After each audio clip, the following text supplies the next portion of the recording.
Dawn broke over the coastal metropolis, a jewel gleaming beside tranquil waters. But deep beneath the ocean floor, unimaginable forces were stirring.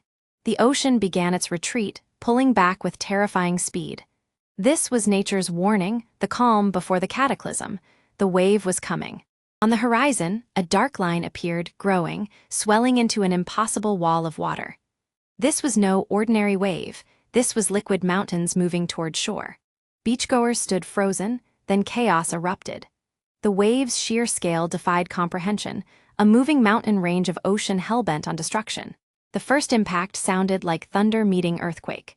Concrete and steel offered no resistance as the ocean reclaimed what was always hers. From above, the city became an archipelago in seconds. Neighborhoods vanished beneath the relentless advance of millions of tons of seawater. On rooftops, survivors clung to life as the water continued its relentless churn. Their world had become a nightmare of floating debris and lost hopes. Rescue crews performed miracles against the impossible.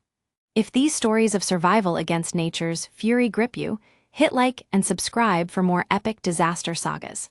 As the waters finally began their retreat, they revealed the true horror. The city wasn't just flooded, it was pulverized, shredded, erased. The streets became rivers of mud and memory. Cars were stacked 3 high, buildings leaned at impossible angles, and the silence was deafening. Night fell on a city that no longer existed. Only the brave lights of search teams moved through the darkness, seeking miracles in the rubble. As dawn revealed the true scale of annihilation, a terrifying question emerged. Was this the end? Or just the first wave of an even greater cataclysm? Emergency alerts flashed the unthinkable. Seismic activity suggested another wave. Those who survived the first now faced the nightmare of repetition. The city's defenses lay in ruins, seawalls shattered, barriers broken. There was nothing left to stop another wave from finishing what the first began. The final evacuation became a race against unseen forces. Military convoys snaked toward high ground, carrying the last survivors from a city sentenced to die twice. In monitoring stations, scientists watched the nightmare return. The data didn't lie, another colossal wave was building, potentially larger than the first. The second wave appeared, a dark promise on the horizon.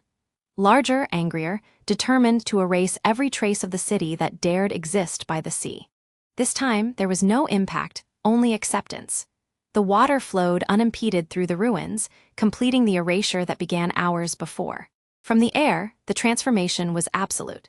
Where a vibrant city thrived, now only a graveyard remained beneath churning brown waters. On the hills, survivors watched their world end twice. The silence that followed was heavier than any wave, the weight of everything lost forever. When the waters retreated for the last time, they left nothing behind. The city had been scraped from the earth as if it never existed. Rescue teams arrived to silence. The scale of devastation was so complete, they wondered if they were searching for ghosts in a city of the dead. Days later, the mud cracked under the sun like a broken world healing wrong. Nature began its return where humanity had been erased. In temporary camps, survivors stared at nothingness. Their journey from here would be measured in years, their loss measured in generations. Months later, from above, green returned to the floodplain. Nature was healing the wound humanity had suffered, indifferent to our pain. On the high ground, a memorial rose where the city once glittered. Here, survivors honored those who met the ocean's wrath and lost. The ocean returned to its peaceful guise, the sun setting on waters that hid unimaginable power. The same sea that gave life had taken it all. The final view showed nature restored, the city erased without trace. A haunting lesson in the fragile balance between human ambition and ocean's absolute power.